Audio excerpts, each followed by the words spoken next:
저희 아버지가 운영하는 기업은 망해야 합니다. 긴급 속보.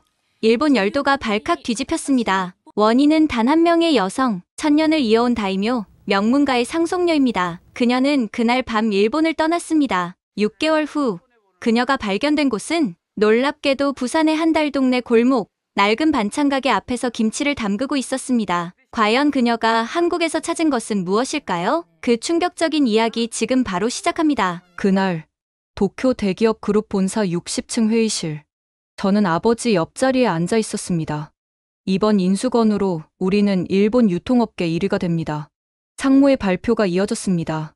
단, 중복 인력 3,000명은 즉시 정리해야 합니다. 그 순간 제 심장이 멈췄습니다. 3,000명. 3,000가정이 하루아침에 무너진다는 뜻이었습니다. 아버지, 잠깐만요. 저는 떨리는 목소리로 말했습니다. 명문 다이묘, 가문의 당주이자 회장인 제 아버지는 차가운 눈으로 저를 바라봤습니다. 무슨 할 말이 있나, 유키? 3,000명을 해고하지 말고 다른 방법을 찾아보면 안 될까요? 재교육이나 배치 전환 같은. 회의실이 순간 조용해졌습니다. 임원들이 서로 눈치를 보기 시작했습니다. 유키. 아버지의 목소리는 얼음처럼 차가웠습니다. 감정으로 경영하는 것이 아니다. 이것이 비즈니스다. 이게 비즈니스라고요? 저는 자리에서 벌떡 일어섰습니다. 사람을 숫자로만 보는 게 비즈니스인가요? 앉아라, 유키. 너는 아직 어리다. 어리다고요? 제 목소리가 점점 커졌습니다. 20살 때부터 이 회사 일을 배웠는데요. 그런데 배운 건 사람을 해고하는 방법뿐이었어요. 아버지의 얼굴이 굳어졌습니다. 회의실에서 나가라. 네, 나가겠습니다. 하지만 이 회의실에서만 나가는 게 아니라 이 회사에서 나가겠습니다. 저는 책상을 힘껏 치며 외쳤습니다. 아버지 같은 기업은 망해야 합니다. 사람을 물건처럼 버리는 회사는 존재할 자격이 없어요. 회의실 안이 완전히 조용해졌습니다. 15명의 임원들이 모두 충격에 빠진 표정으로 저를 바라봤습니다. 타나카 유키, 아버지가 벌떡 일어서며 고함쳤습니다. 당장 사과해라. 사과는 그 3,000명에게 하세요. 저는 회의실 문을 벌컥 열고 나갔습니다. 복도를 걸으며 제 손이 얼마나 떨리고 있는지 느꼈습니다. 26년 살면서 아버지에게 이렇게 대든 것은 처음이었습니다. 하지만 후회되지 않았습니다. 오히려 가슴이 뻥 뚫린 기분이었습니다. 그날 밤, 저는 제 방에서 스마트폰을 들고 항공편을 검색했습니다. 도쿄에서 부산까지. 3년 전 교환학생으로 갔던 그곳이 문득 그리웠습니다. 부산 김순자 할머니. 그때 저를 진짜 손녀처럼 돌봐주셨던 분이 떠올랐습니다. 할머니는 제가 명문가 딸이라는 걸 모르셨습니다. 그냥 일본에서 온 교환학생 6kg만 알고 계셨죠. 할머니. 저는 작게 중얼거렸습니다. 그때 제 방문이 벌컥 열렸습니다. 아버지였습니다. 유키. 내 방으로 와라. 싫어요. 이것은 명령이다. 저는 더 이상 아버지 명령을 듣지 않을 거예요. 아버지는 잠시 말없이 저를 바라보더니 한숨을 내쉬었습니다. 내가 회사를 이어받을 준비가 아직 안 됐구나. 안 됐는 게 아니라 안 할 거예요. 사람을 함부로 버리는 회사는 이어받고 싶지 않아요. 그럼 넌 뭘 할 건데? 그 질문에 저는 잠시 멈췄습니다. 정말 뭘 하고 싶은 걸까요? 그런데 이상하게도 부산 할머니가 자꾸 떠올랐습니다. 잘 모르겠어요. 하지만 아버지처럼은 살고 싶지 않아요. 아버지는 더 이상 말하지 않고 방을 나갔습니다. 그리고 문을 닫으며 마지막으로 말했습니다. 이틀 후에 이사회가 있다. 그때까지 생각해봐라. 이것이 마지막 기회다. 문이 닫히자 저는 곧바로 노트북을 켰습니다. 부산행 항공편 예약. 내일 밤 11시 비행기가 있었습니다. 신용카드로 결제를 마치고 나니 가슴이 두근거렸습니다. 정말 갈 건가요? 정말 모든 걸 버리고 한국으로 갈 건가요? 그런데 이상했습니다. 무서우면서도 설레었습니다. 처음으로 제 자신의 선택을 하는 기분이었습니다. 그날 밤, 저는 가방을 싸며 생각했습니다. 내일이면 저는 타나카 유키가 아니라 그냥 유키가 될 수 있을까요? 할머니가 그렇게 불러주셨던 그냥 유키로 말이에요. 다음 날 오후, 저는 하네다 공항에 도착했습니다. 가방 하나와 현금 100만 엔이 전부였습니다. 체크인 카운터에 서는데 갑자기 뒤에서 목소리가 들렸습니다. 유키 양. 돌아보니 아버지 비서실장이었습니다. 그 뒤로 보안팀 직원 2명이 서 있었습니다. 회장님께서 집으로 돌아가라고 하셨습니다. 저는 여행 가는 거예요. 저는 최대한 침착하게 말했습니다. 유키 양, 제발 말씀 잘 들어주세요. 회장님이 많이 화나셨습니다. 그때 체크인 직원이 제 여권을 돌려주며 말했습니다. 탑승권입니다. 게이트는 23번이고 7시 반에 탑승 시작됩니다. 비서실장이 황급히 말했습니다. 유키 양, 그 비행기 타면 안 됩니다. 왜요? 제가 어른인데 왜 여행을 못 가나요? 회장님이 카드를 모두 정지시키셨습니다. 한국 가시면 아무것도 못 하십니다. 그 말에 제 심장이 덜컥 내려앉았습니다. 신용카드가 정지됐다고요? 그럼 정말 현금 100만 엔이 전부라는 뜻인가요? 하지만 이미 여기까지 왔는데 돌아갈 수는 없었습니다. 상관없어요. 저는 갑니다. 저는 가방을 끌고 보안 검색대로 향했습니다. 비서실장과 보안팀은 더 이상 따라올 수 없었습니다. 비행기 안에서 저는 계속 생각했습니다. 정말 괜찮을까요? 한국에서 현금 100만 엔으로 얼마나 버틸 수 있을까요? 스마트폰으로 환율을 확인해 보니 100만 엔은 대략 900만 원 정도였습니다. 한국에서 900만 원으로 얼마나 살 수 있을까요? 3년 전 기억을 떠올려 봤습니다. 할머니 집은 부산 동구 좌천동에 있었습니다. 달동네라고 불리는 곳이었죠. 언덕 위 작은 집이었는데 정말 따뜻했습니다. 그때 할머니는 저를 어떻게 맞아주셨을까요? 우리 일본 손녀 왔네 하시며 환하게 웃으셨던 기억이 났습니다. 하지만 이제는 상황이 다릅니다. 그땐 교환학생으로 한 달만 머물렀지만 이번엔 정말 살러 가는 거니까요. 비행기가 부산에 도착한 건 밤 1시였습니다. 김해공항에서 나오니 차가운 바람이 얼굴을 스쳤습니다. 일단 할머니 집을 찾아가야 했습니다. 공항에서 택시를 탔는데 기사님이 물어봤습니다. 좌천동 어디로 가실까요? 김순자 할머니 집인데 저는 주소를 정확히 기억하지 못했습니다. 김순자 할머니요? 반찬 가게 하시는 분? 네, 맞아요. 아, 그 할머니, 동네에서 유명하시죠? 반찬이 정말 맛있다고 소문났어요. 택시가 언덕길을 올라갔습니다. 가로등이 드문드문 있는 좁은 골목길이었습니다. 3년 전 기억이 조금씩 되살아났습니다. 여기서 내려주세요. 택시비는 1만 5천 원이었습니다. 벌써 현금이 줄어들기 시작했네요. 골목을 걸으며 할머니 집을 찾았습니다. 작은 간판이 보였습니다. 맞습니다. 할머니 집이에요. 하지만 이미 새벽 2시가 넘었습니다. 할머니가 주무시고 계실 텐데 문을 두드려도 될까요? 잠시 망설이다가 용기를 내서 문을 살짝 두드렸습니다. 할머니, 저 유키예요. 한참을 기다렸는데 아무 반응이 없었습니다. 할머니가 못 들으셨나 봅니다. 어떻게 하죠? 이 추운 새벽에 갈 곳이 없는데. 그때 옆집에서 불이 켜지더니 중년 여자분이 창문을 열었습니다. 누구세요? 이 밤에? 죄송합니다. 순자 할머니 찾고 있어요. 저는 일본에서 온. 아, 유키. 일본 유키 맞죠? 저는 깜짝 놀랐습니다. 이분이 저를 아세요? 할머니가 맨날 일본 손녀 얘기하시더니. 잠깐만요. 할머니께 연락드릴게요. 5분 후 할머니 집에 불이 켜졌습니다. 그리고 문이 열리며 익숙한 목소리가 들렸습니다. 우리 일본 손녀가 정말 왔네. 할머니, 저는 울음이 터질 것 같았습니다. 김순자 할머니는 3년 전과 똑같이 환한 미소를 지으며 두 팔을 벌리고 계셨습니다. 머리는 좀 더 휘어지셨지만 여전히 정정하고 따뜻해 보이셨습니다. 아이고, 우리 유키 밤중에 왜 왔어? 추웠지? 빨리 들어와. 할머니는 저를 끌어안으며 등을 두드려 주셨습니다. 그 순간 지난 이틀간의 모든 긴장이 풀어지는 것 같았습니다. 할머니, 저 기억하세요? 그럼 내가 어떻게 잊어? 3년 전에 우리 집에서 한 달 살았잖아. 그때 김치찌개 처음 먹고 울면서 맛있다고 했던 거 다 기억해. 할머니가 정말 저를 기억하고 계시다니 믿을 수가 없었습니다. 근데 유키야, 이 밤중에 왜 왔어? 무슨 일 있었어? 할머니는 저를 방으로 안내하시며 물으셨습니다. 방은 그때와 똑같았습니다. 작은 방 하나에 이불이 깔려 있고 벽에는 할머니 가족 사진들이 걸려 있었습니다. 할머니, 저 집에서 도망쳐 왔어요. 도망? 왜? 저는 할머니께 모든 이야기를 털어놨습니다. 회의실에서 일어난 일, 아버지와의 싸움, 그리고 무작정 한국으로 온 것까지. 할머니는 제 이야기를 끝까지 들어주시더니 고개를 끄덕이셨습니다. 그래, 잘했어. 사람을 막 버리는 건 나쁜 거야. 하지만 할머니, 저 이제 어떻게 살아야 할지 모르겠어요. 돈도 별로 없고. 돈이 뭐가 중요해? 건강하고 착한 마음 있으면 되는 거지.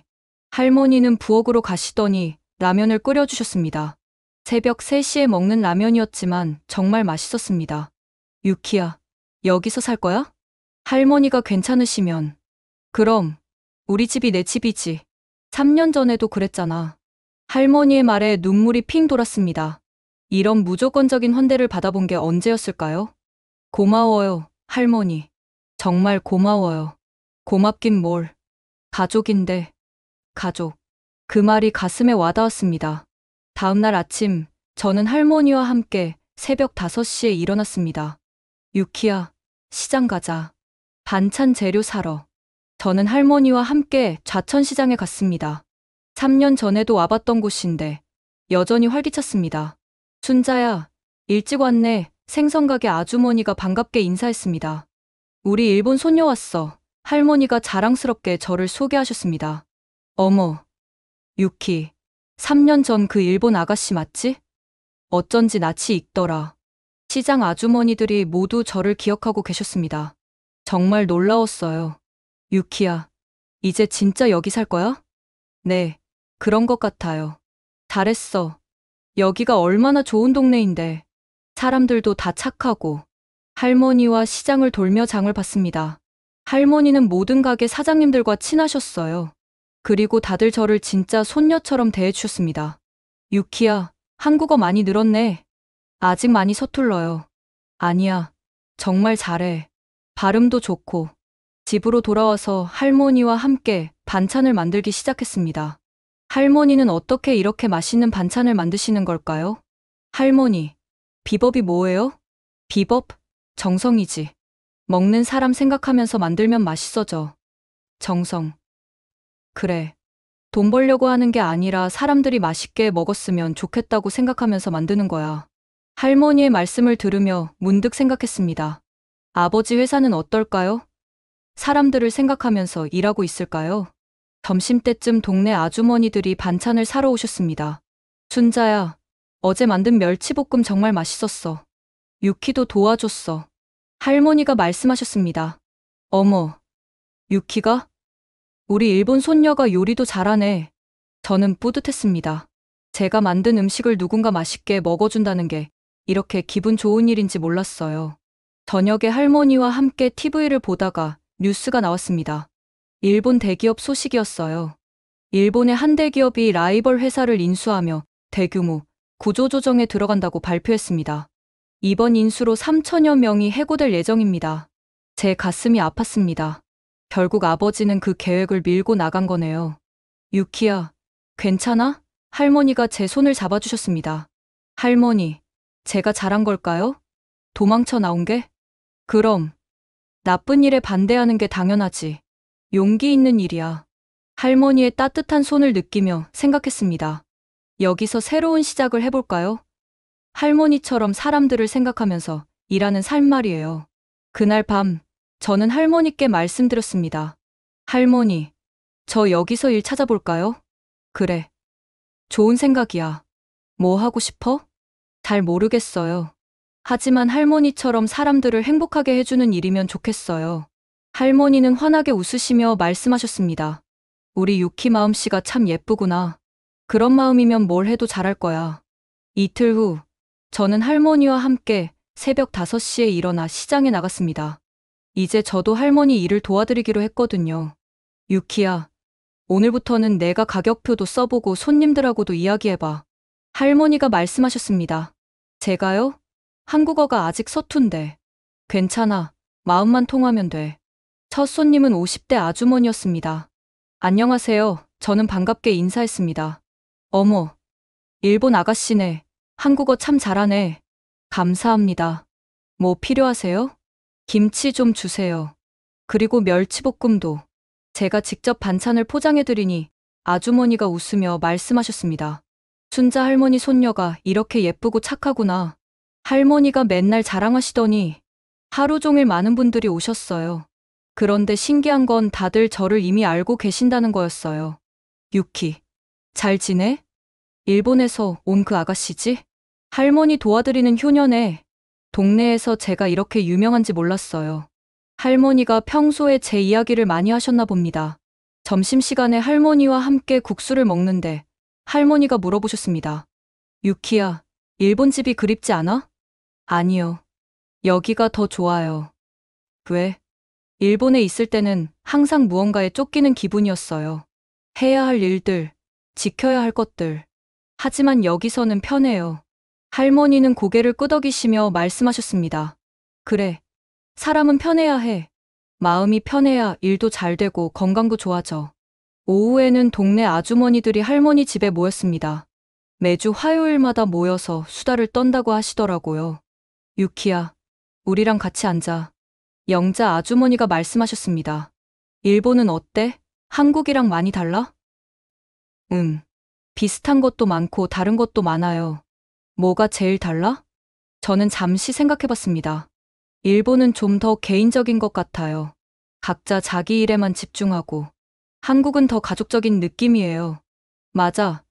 우리 동네는 다 가족이야. 미숙 아주머니가 웃으며 말씀하셨습니다.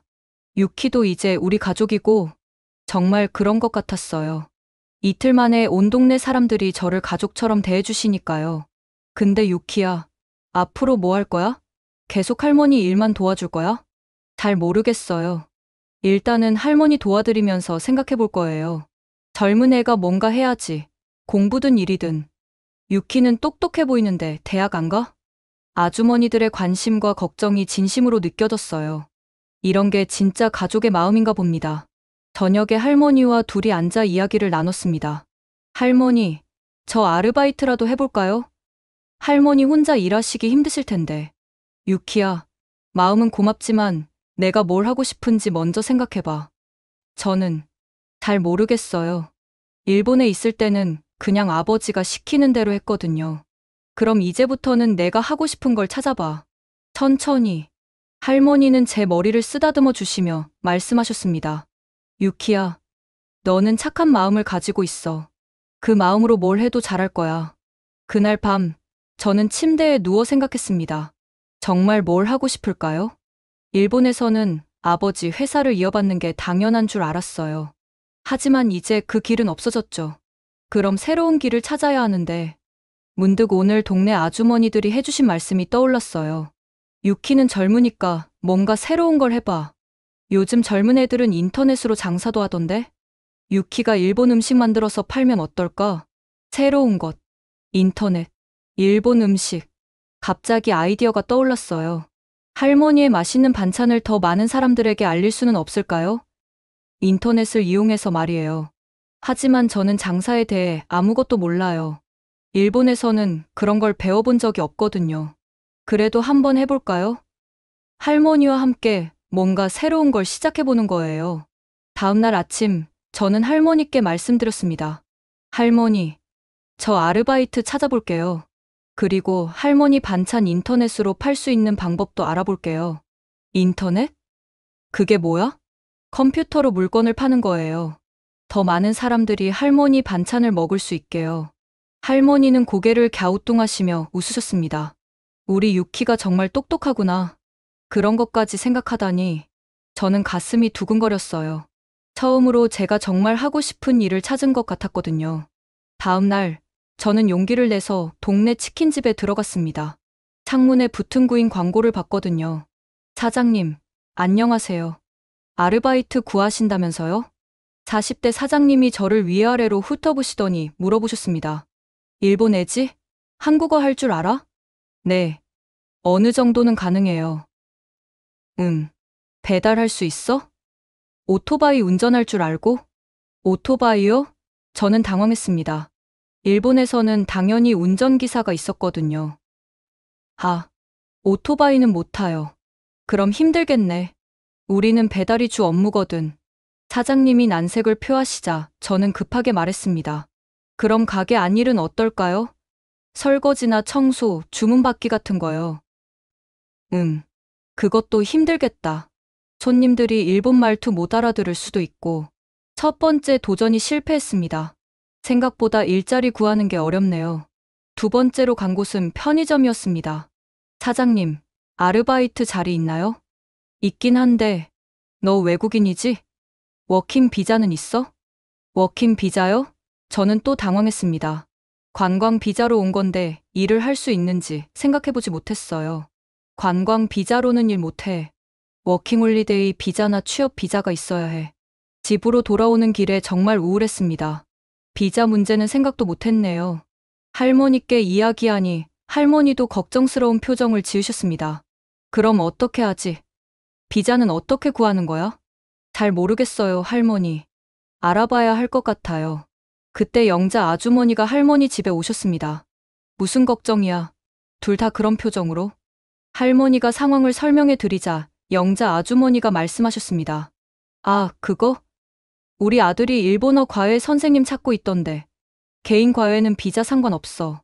정말요? 응. 우리 아들 대학생인데 일본어 전공이거든. 근데 회화가 약해서 원어민한테 배우고 싶어 했어. 영자 아주머니 아들 현수는 21세 대학생이었습니다. 부산대 일본어과 3학년이었어요. 누나, 일본 어디 출신이세요? 현수가 물어봤습니다. 도쿄요. 와, 표준어네요. 정말 잘 왔다. 현수는 정말 열정적이었어요. 일본어 실력도 꽤 괜찮았고요. 누나, 과외비는 시간당 2만 원 어떨까요? 하루 2시간씩 주 3회면. 계산해보니 일주일에 12만 원 정도 벌 수 있었어요. 적은 돈이지만 시작으로는 괜찮을 것 같았습니다. 첫 수업을 하면서 현수에게 물어봤어요. 현수야, 왜 일본어를 전공했어? 일본 애니메이션을 좋아해서요. 그리고 나중에 일본 회사에 취직하고 싶어요. 일본 회사요? 한국 회사는 어때요? 한국 회사는 너무 빡세요. 일본이 더 체계적이고 안정적일 것 같아서요. 현수의 말을 들으며 복잡한 기분이 들었어요. 저는 일본 회사 문화가 싫어서 여기 왔는데 현수는 그걸 부러워하고 있었거든요. 현수야, 일본 회사가 생각만큼 좋지는 않을 수도 있어. 왜요? 연봉도 높고 복지도 좋다던데. 연봉은 높을 수 있지만 사람을 돈으로만 보는 경우가 많아요. 현수는 고개를 갸우뚱했어요. 아마 이해하기 어려웠을 거예요.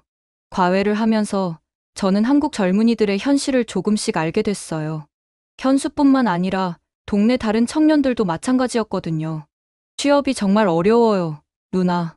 대학 나와도 일자리가 없어요. 그래서 다들 공무원 시험 준비하거나 대기업만 노려요. 창업, 그건 너무 위험해요. 실패하면 빚만 남아요.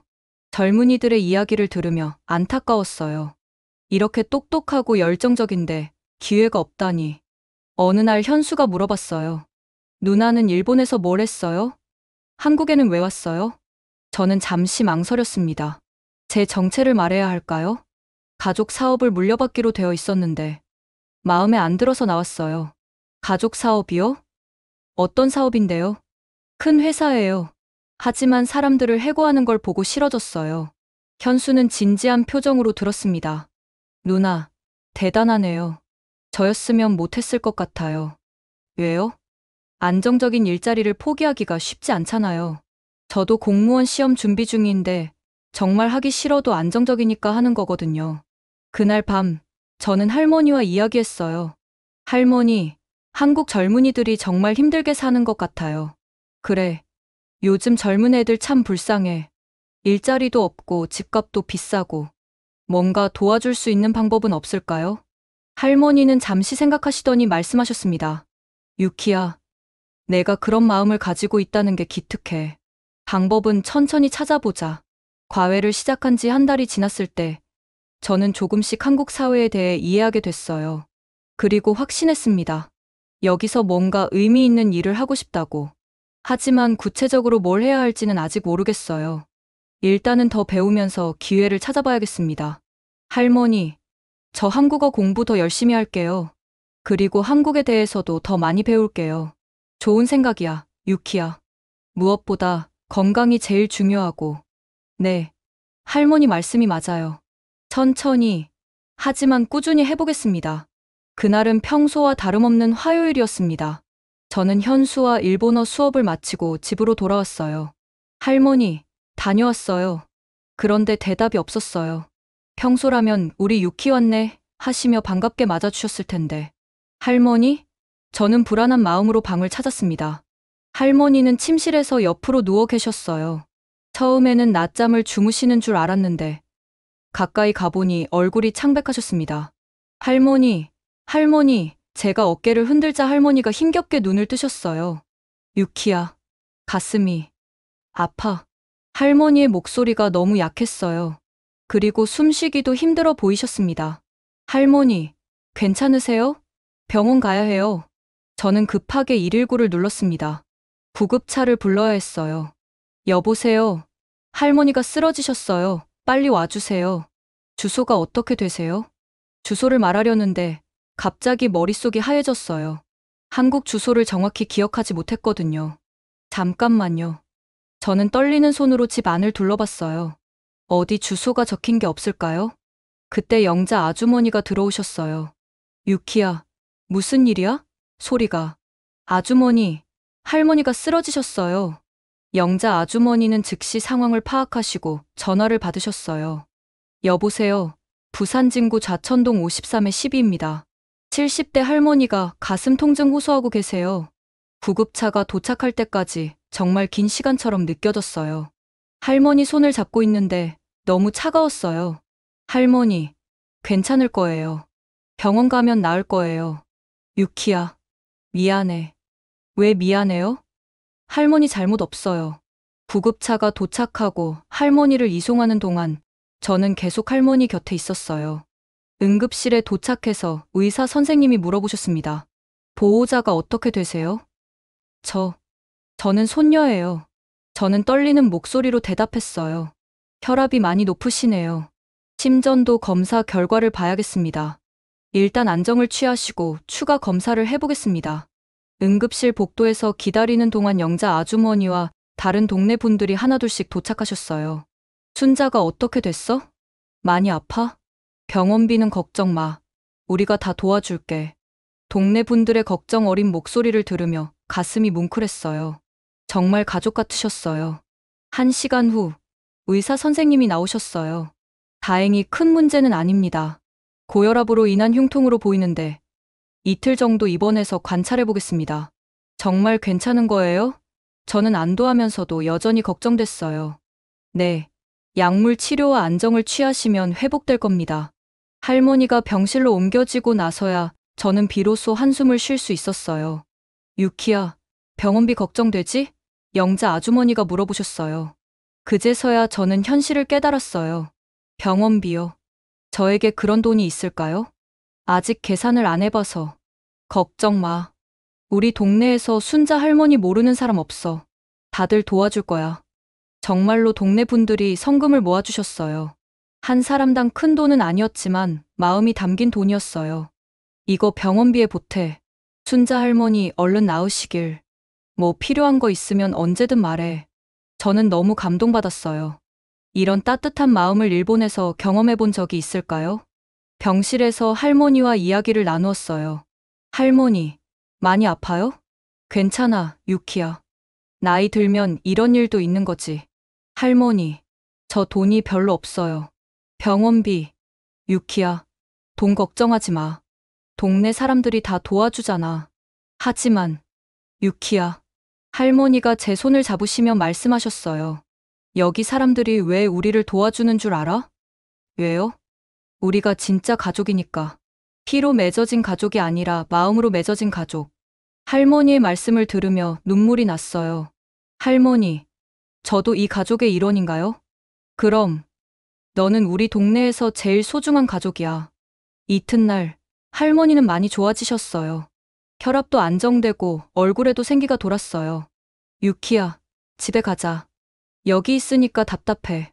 할머니, 의사 선생님이 하루 더 있으라고 하셨잖아요. 의사가 뭘 알아. 내 몸은 내가 제일 잘 알지. 할머니는 정말 고집이 세셨어요. 결국 의사 선생님께 부탁드려서 하루 일찍 퇴원하게 됐어요. 집에 돌아오니 동네 아주머니들이 미역국과 죽을 끓여놓고 기다리고 계셨어요. 순자야, 몸 어때? 많이 좋아졌어. 고마워. 유키도 고생했지? 밤새 병원에서 간병하느라. 저는 정말 감사했어요. 이런 사랑을 받아본 게 언제였을까요? 그날 밤, 할머니와 함께 차를 마시며 이야기했어요. 할머니, 저 깨달은 게 있어요. 뭔데? 진짜 가족이 뭔지 알 것 같아요. 피가 섞였다고 가족이 아니라 서로를 진심으로 걱정해주는 사람들이 가족인 것 같아요. 할머니는 환하게 웃으시며 말씀하셨어요. 우리 유키가 많이 성장했구나. 할머니, 저 이제 정말 여기가 제 집인 것 같아요. 그럼, 여기가 내 집이지. 그날 밤, 저는 처음으로 이곳이 진짜 제 집이라는 확신을 가졌어요. 그리고 이 사람들을 위해 뭔가 해야겠다고 생각했어요. 할머니가 퇴원하신 후 일주일이 지났을 때, 현수가 특별한 제안을 했어요. 누나, 오늘 시간 있으세요? 제가 다니는 창업 모임에 같이 가요. 창업 모임이요? 네. 부산에서 창업하거나 창업을 꿈꾸는 사람들이 모이는 거예요. 정말 재미있어요. 현수의 제안이 궁금했어요. 일본에서는 창업이라고 하면 뭔가 차갑고 계산적인 느낌이었는데 한국은 어떨까요? 모임 장소는 부산역 근처의 작은 카페였어요. 창업 카페라는 간판이 보였습니다. 와, 사람이 정말 많네요. 20명 정도의 젊은 사람들이 모여 앉아 있었어요. 다들 열정적으로 이야기하고 있었습니다. 안녕하세요. 새로 오신 분이네요. 밝은 목소리의 여자분이 다가왔어요. 안녕하세요. 저는 유키예요. 저는 김소영이에요.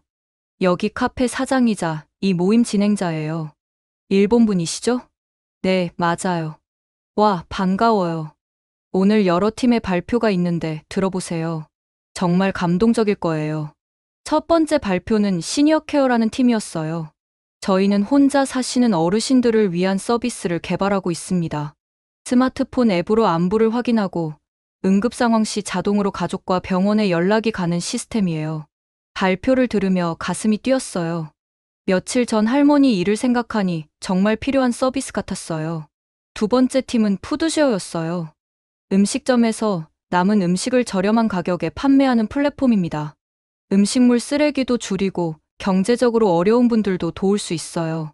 세 번째 팀은 동네 친구라는 서비스였어요. 지역 커뮤니티를 활성화하는 앱이에요. 동네 사람들끼리 서로 도움을 주고받을 수 있게 연결해주는 거죠. 모든 발표를 들으며 저는 충격을 받았어요. 이 사람들은 돈을 벌기 위해서가 아니라 정말 사회 문제를 해결하려고 창업을 하고 있었거든요. 발표가 끝나고 자유롭게 이야기를 나누는 시간이 있었어요. 유키 씨는 어떤 일을 하세요?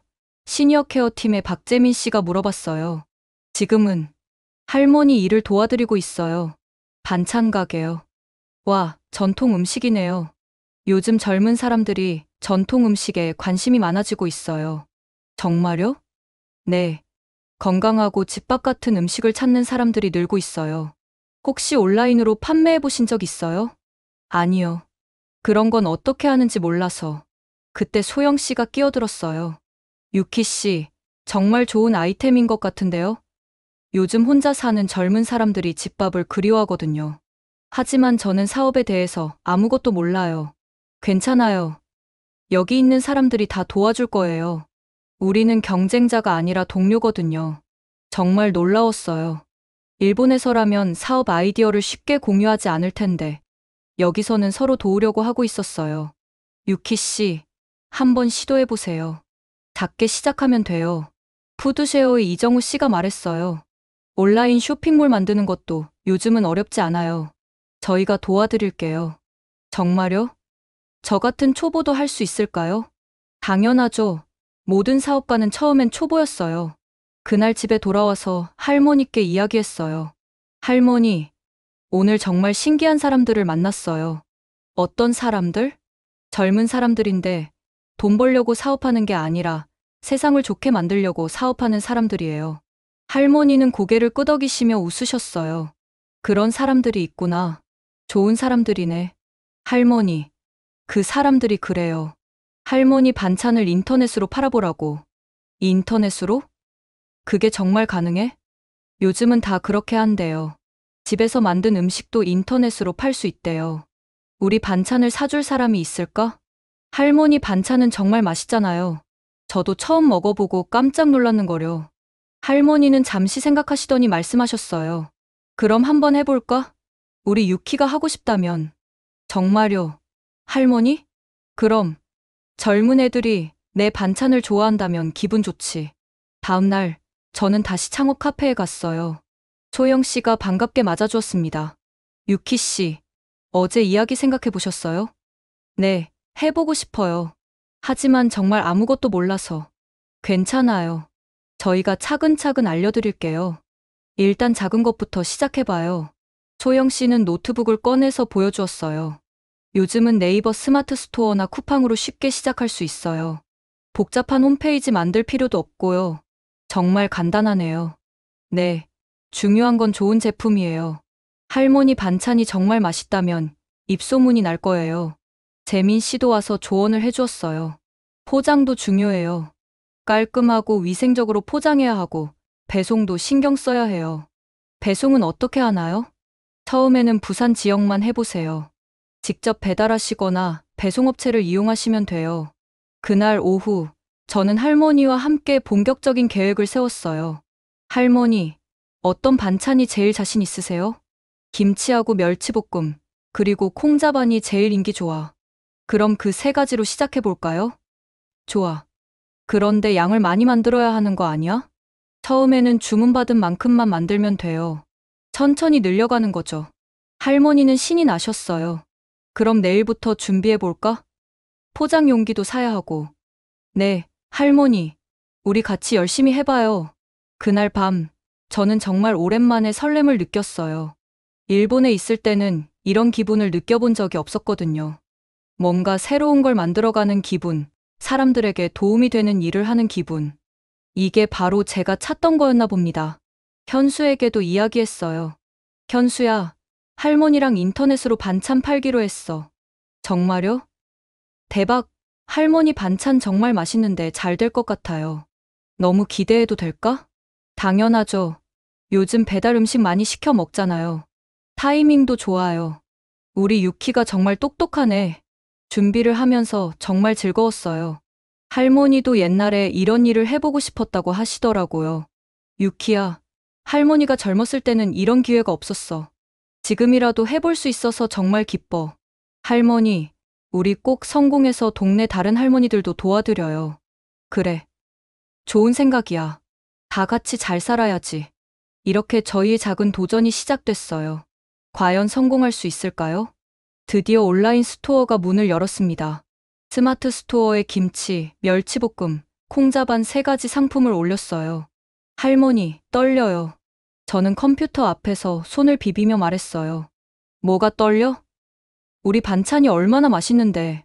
할머니는 여전히 자신만만하셨어요. 그 모습이 저에게 용기를 주었습니다. 첫날은 아무도 주문하지 않았어요. 조회수도 5명뿐이었습니다.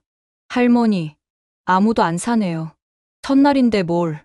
사람들이 아직 몰라서 그래. 이틀째, 셋째도 마찬가지였어요. 저는 점점 불안해졌습니다. 정말 될까요, 할머니?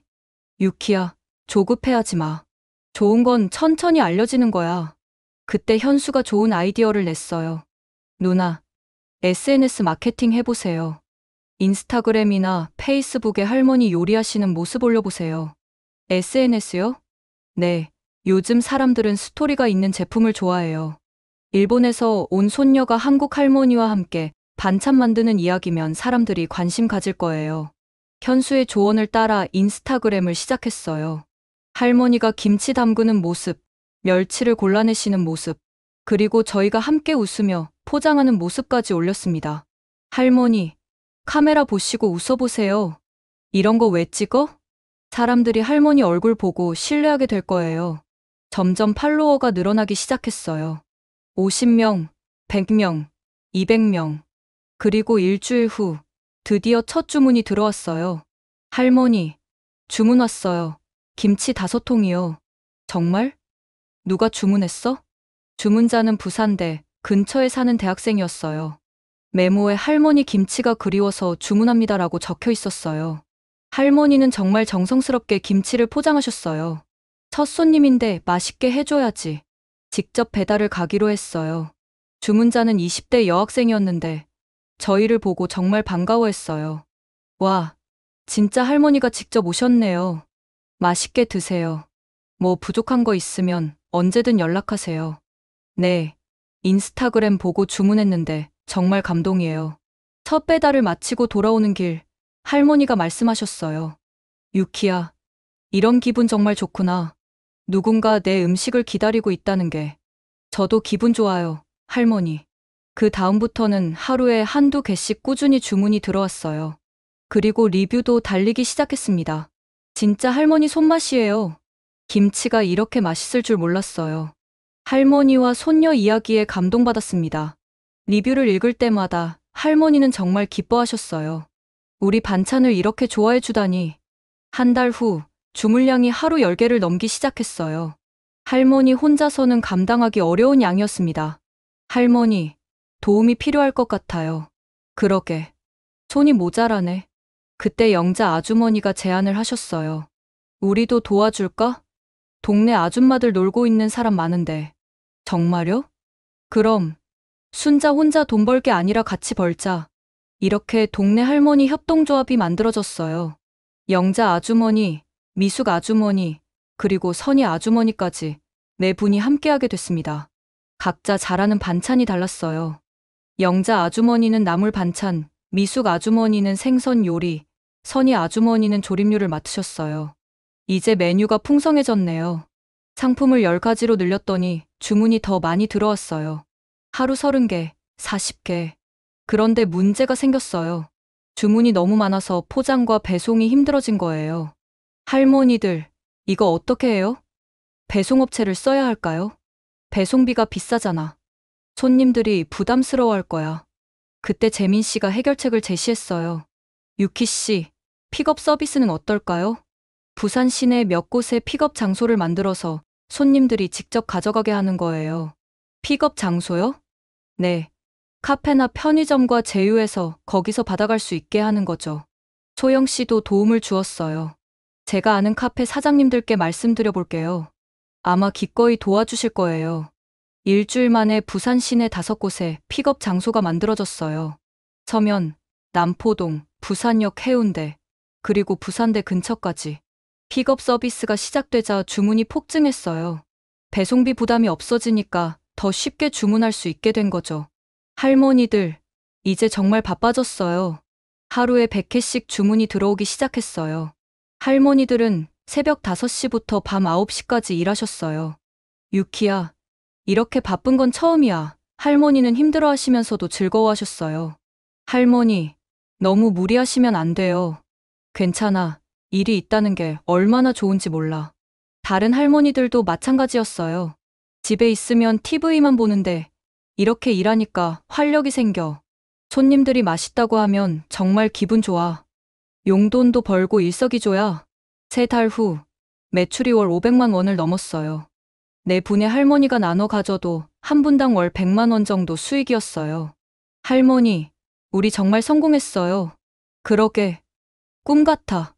하지만 저는 더 큰 꿈이 있었어요. 할머니, 이제 다른 동네 할머니들도 도와드릴 수 있지 않을까요? 어떻게? 우리가 성공한 방법을 다른 곳에도 알려드리는 거예요. 부산 전체로, 아니면 전국으로 확산시키는 거죠. 할머니는 눈을 반짝이며 말씀하셨어요. 우리 유키가 정말 대단한 생각을 하는구나. 그때는 몰랐어요. 이 작은 시작이 얼마나 큰 파도를 일으킬지. 저희 스토어가 부산 지역에서 유명해지기 시작한 지 6달째 되던 어느 날 예상치 못한 일이 벌어졌습니다. 그날도 평소와 같이 할머니들과 함께 반찬을 만들고 있었는데 갑자기 밖에서 웅성거리는 소리가 들렸어요. 유키야, 밖에서 무슨 소리가 나네?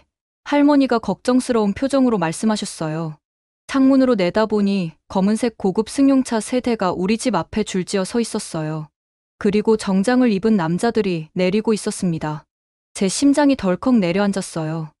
설마 차에서 내린 사람 중에 익숙한 얼굴이 보였어요. 비서실장이었습니다.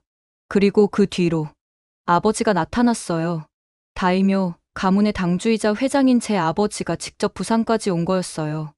유키야, 저 사람들 누구야? 영자 아주머니가 불안한 표정으로 물어보셨어요. 제 아버지예요. 동네 사람들이 하나둘씩 모여들기 시작했어요. 이런 고급차들이 달 동네에 나타나는 건 정말 드문 일이었거든요. 초인종이 울렸어요. 저는 떨리는 손으로 문을 열었습니다. 유키. 아버지의 목소리는 여전히 차가웠어요. 아버지, 어떻게 여기까지? 내가 사라진 지 6달이 넘었어. 그리고 내가 여기서 하는 일도 들었다. 아버지는 정장 차림으로 우리 작은 집 안을 둘러봤어요. 그 시선이 마치 모든 걸 판단하는 것 같아서 불편했습니다. 아버지, 저는 돌아가지 않을 거예요. 유키, 지금 내가 하고 있는 일이 뭔지 다 알고 있다. 반찬 장사. 아버지는 의외로 비웃지 않았어요. 할머니가 나오셨어요. 안녕하세요. 저는 김순자입니다.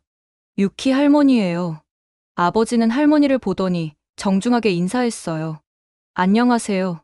딸이 신세를 많이 졌습니다. 신세라니요. 유키는 우리 가족이에요. 아버지의 표정이 조금 변했어요. 유키, 밖에서 이야기하자. 저는 아버지를 따라 밖으로 나갔어요. 동네 사람들이 멀리서 지켜보고 있었습니다. 유키, 처음에는 너를 데려가려고 왔다. 하지만요? 오는 길에 내가 하는 일에 대해 조사해봤다. 월 매출 500만 원, 4명의 할머니가 함께 일하고 고객 만족도가 98%라고? 저는 놀랐어요. 아버지가 저희 사업을 조사하셨다니. 내가 만든 비즈니스 모델이 꽤 인상적이다. 아버지, 특히 지역 커뮤니티를 활용한 협업 방식과 고객과의 직접적인 소통. 이건 우리 회사에서도 배울 점이 있어. 아버지가 저희 일을 인정하고 계시는 거였어요. 그때 할머니가 나오셨어요. 손에는 따뜻한 차 한 잔을 들고 계셨어요. 사장님 추우시죠? 차 한 잔 드세요. 아버지는 차를 받아들였어요. 감사합니다. 사장님, 앉으세요. 서서 이야기하기 불편하시죠? 할머니는 작은 의자를 가져다 놓으셨어요. 아버지는 어쩔 수 없이 앉았습니다. 사장님, 유키 이야기 많이 들었어요. 정말 자랑스러운 딸이에요. 처음에는 많이 힘들어했어요. 집이 그리우시고. 하지만 이제는 정말 밝아졌어요. 할머니는 아버지에게 제가 여기서 어떻게 지냈는지 이야기해 주셨어요. 처음에 어떻게 적응했는지, 어떻게 일을 배웠는지, 그리고 어떻게 동네 사람들과 가족이 됐는지. 유키는 정말 착한 아이예요. 할머니들을 정말 잘 돌봐줘요. 아버지는 조용히 할머니 이야기를 들었어요. 그리고 주변을 둘러봤습니다. 할머니들이 정성스럽게 반찬을 만드는 모습, 동네 사람들이 걱정스럽게 지켜보는 모습. 사장님, 유키가 하는 일 한번 보실래요? 할머니가 말씀하셨어요. 아버지는 고개를 끄덕였어요. 저는 아버지를 작업장으로 안내했어요. 할머니들이 정성스럽게 반찬을 만들고 제가 깔끔하게 포장하는 모습을 보여드렸어요. 이게 저희 일이에요, 아버지. 아버지는 말없이 지켜봤어요. 그리고 벽에 붙은 고객 리뷰들을 읽어보셨어요. 정말 할머니 손맛이에요. 덕분에 집밥 그리움이 해결됐어요. 할머니들 건강하세요. 아버지의 표정이 조금씩 변하는 게 보였어요.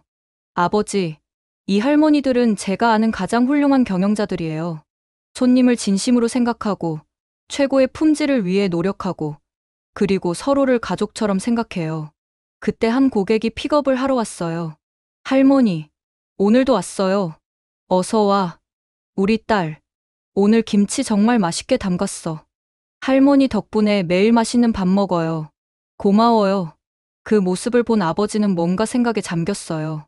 저녁이 되어서 아버지가 말했어요. 유키, 내가 하는 일을 보니 알겠다. 이게 진짜 비즈니스구나.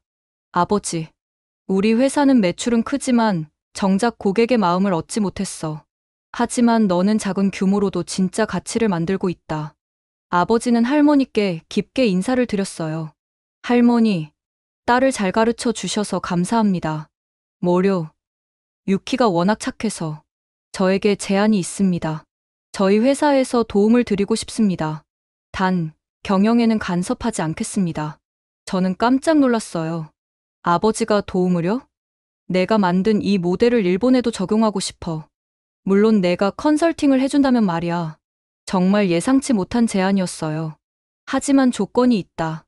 나는 너를 다시 상속자로 인정하고 싶다. 단, 내가 원하는 방식으로 회사를 경영하는 거야. 정말요, 아버지? 이번 일로 깨달았어.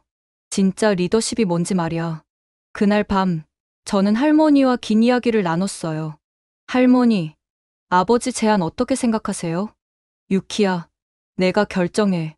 하지만 한 가지만 약속해. 뭐요? 어디에 있든 우리가 가족이라는 걸 잊지 마. 당연하죠, 할머니. 여기가 제 진짜 집이에요. 다음 날, 저는 아버지께 답변을 드렸어요. 아버지, 도움은 받겠습니다. 하지만 상속은 아직 생각해 볼 시간이 필요해요. 그래, 충분히 생각해봐. 그리고 조건이 있어요. 일본에서 이 모델을 적용할 때 할머니들이 직접 가서 지도해 주셨으면 해요. 아버지는 웃으며 고개를 끄덕였어요. 좋은 생각이야. 아버지의 제안 후 한 달이 지났을 때 저희에게는 예상치 못한 기회와 시련이 동시에 찾아왔습니다. 먼저 좋은 소식부터 부산 벤처투자조합에서 투자 제안이 들어왔어요. 김상철 대표님이 직접 찾아오셨어요. 유키 씨, 정말 놀라운 성장세네요. 저희가 2억 원을 투자하고 싶습니다. 2억 원. 저는 숨이 막힐 것 같았어요. 조건은 지분 20%입니다. 그리고 전국 확장을 위한 체계적인 시스템 구축이 목표예요. 전국 확장이요? 네. 각 지역의 할머니들과 함께 지역별 특색 있는 반찬을 만드는 프랜차이즈 모델로 확장하는 거죠. 정말 흥미로운 제안이었어요. 하지만 결정하기 전에 할머니들과 상의해야 했습니다. 그런데 바로 그때 큰 문제가 터졌어요. 포털 사이트에 저희를 비난하는 글들이 올라오기 시작한 거예요. 일본인이 한국 할머니들 이용해서 돈 번다. 가짜 스토리로 투자금 받는 사기. 전통 음식 상업화하는 게 맞나? 댓글들을 읽으며 가슴이 아팠어요. 저희가 진심으로 하는 일인데 이렇게 오해받다니. 더 큰 문제는 이런 여론이 실제 매출에 영향을 미치기 시작한 거예요. 죄송해요. 주문 취소하고 싶어요. 이유를 물어봐도 될까요? 그냥 마음이 바뀌었어요. 하루에 10건, 20건씩 취소가 들어왔어요. 매출이 절반으로 줄어들었습니다. 할머니들이 상처받으시는 게 가장 힘들었어요. 우리가 뭘 잘못했나? 영자 아주머니가 풀이 죽어서 말씀하셨어요. 사람들이 우리 음식을 싫어하는 건가? 아니에요, 할머니들. 그냥 오해일 뿐이에요. 하지만 상황은 더 악화됐어요. 김상철 대표님도 걱정스러운 표정으로 찾아오셨어요. 유키 씨, 투자자들이 우려하고 있어요. 이런 상황이 계속되면 투자 철회도 고려해야 할 것 같습니다. 그날 밤, 저는 정말 절망적이었어요. 할머니들에게 미안했고, 모든 게 제 잘못인 것 같았어요. 할머니, 저 때문에 이런 일이 생긴 것 같아요. 무슨 소리야, 유키야. 내 잘못이 아니야. 하지만 제가 일본인이라서. 유키야. 할머니가 제 손을 잡으시며 말씀하셨어요. 너는 이제 우리 유키야. 어디서 왔는지는 중요하지 않아. 그때 현수가 좋은 아이디어를 냈어요. 누나, 직접 해명하는 영상을 만들어 보는 건 어떨까요? 영상이요? 네, 유튜브에 올리는 거예요. 할머니들과 함께 진짜 이야기를 들려주는 거죠. 소영 씨도 찬성했어요. 좋은 생각이에요. 진실은 언젠가 드러나게 되어 있어요. 사흘 후, 저희는 진짜 이야기를 들려드릴게요라는 제목의 영상을 만들었어요.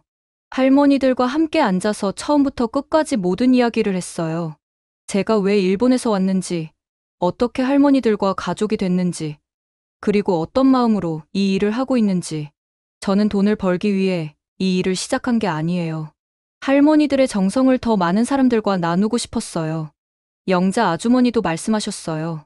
유키는 우리 진짜 손녀예요. 어디서 왔는지는 중요하지 않아요.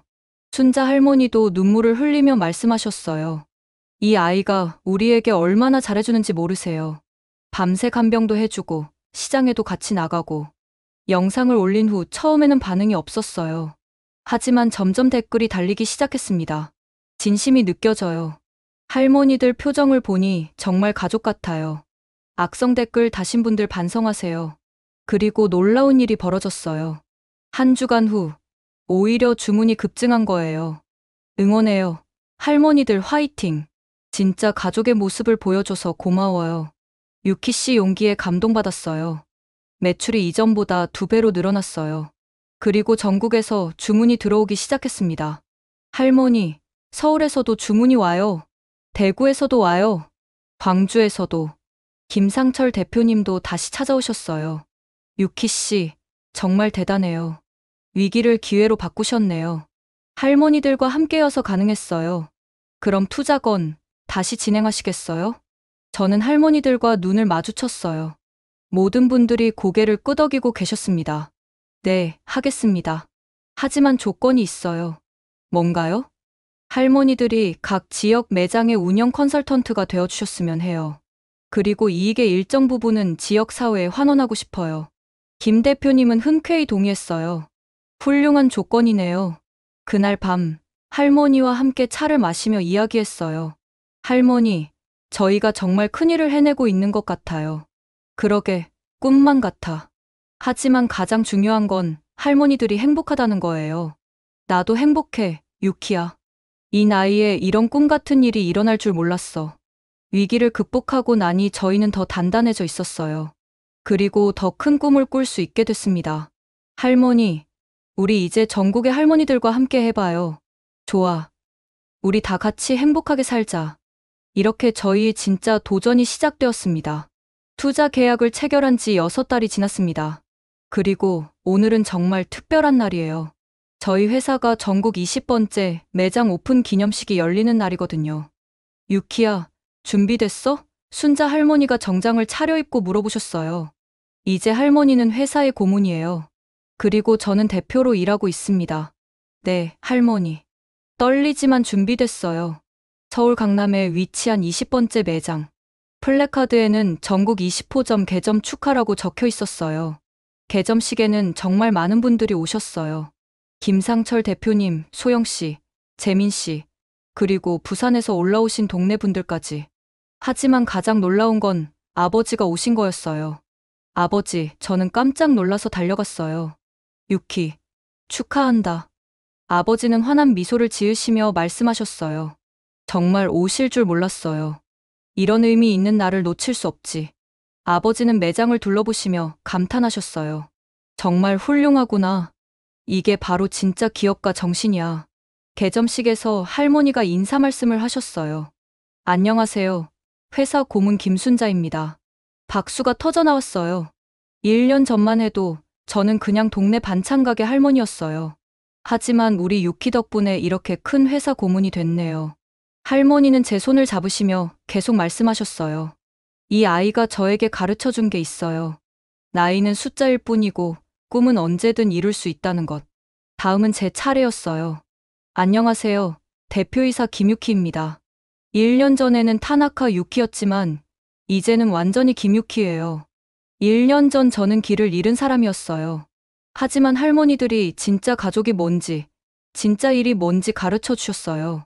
저는 객석의 할머니들을 바라보며 말했어요. 저희 회사는 단순히 반찬을 파는 회사가 아닙니다.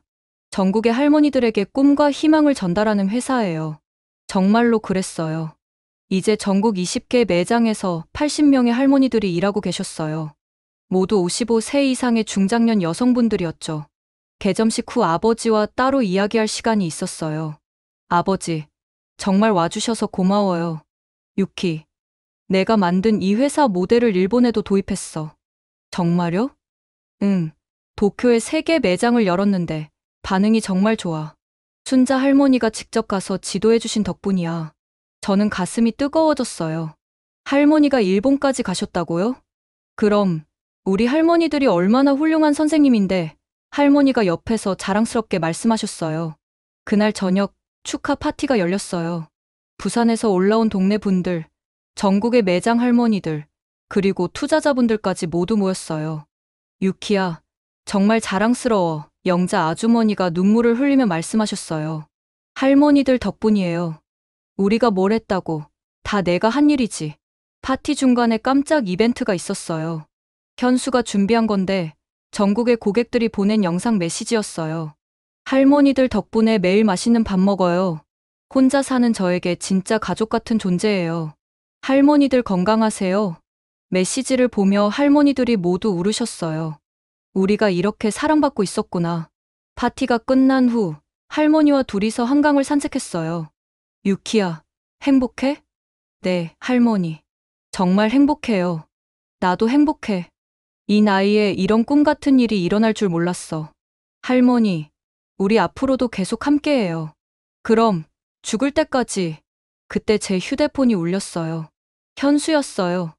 누나, 축하해요. 그리고 고백할 게 있어요. 뭔데? 누나 좋아해요. 사귀어 주세요. 저는 웃음이 터졌어요. 현수의 고백을 기다리고 있었거든요. 현수야, 나도 좋아해. 할머니가 옆에서 박수를 치셨어요. 우리 유키 드디어 연애하는구나. 지금 저는 현수와 결혼해서 부산에서 행복하게 살고 있어요. 할머니는 여전히 건강하시고 회사도 계속 성장하고 있습니다. 그리고 무엇보다 저는 매일 아침 일어날 때마다 감사해요. 진짜 가족을 만났고, 진짜 일을 찾았고, 진짜 사랑도 찾았거든요. 가끔 일본에 있을 때를 생각해봐요. 그때의 저는 정말 불행했던 것 같아요. 모든 걸 가졌지만 아무것도 없었던 삶. 하지만 이제는 달라요. 진짜 부자가 뭔지 알게 됐어요. 돈이 아니라 사랑, 그리고 함께할 사람들이 진짜 부라는 걸. 국경은 사람이 만든 거지, 마음의 고향은 따로 있는 거였어요.